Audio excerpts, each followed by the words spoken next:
ஒரு கோவில் இல்லாமல் தெய்வமும் இல்லை. ஒரு தெய்வம் இல்லாமல் கோவிலும் இல்லை.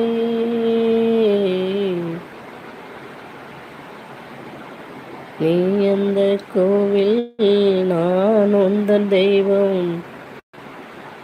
தெய்வத்தின் முன்னே நீயும் நானும் வேறல்ல.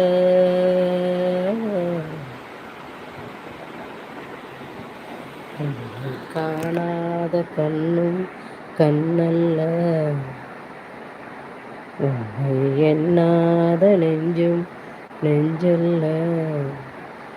நண்பர்களே, எனக்கு இந்த சாங்கு ரொம்ப பிடிக்கும். இந்த சாங்கை ஏன் எனக்கு ரொம்ப பிடிக்கும்னா, என்னுடைய அம்மா அடிக்கடி அழகாக பாடுவாங்க. நீ சொல்லாத சொல்லும் சொல்லல்ல, உன்னை காணாத கண்ணும் கண்ணல்ல. எங்கள் அப்பாவுக்காக பாடுவாங்க.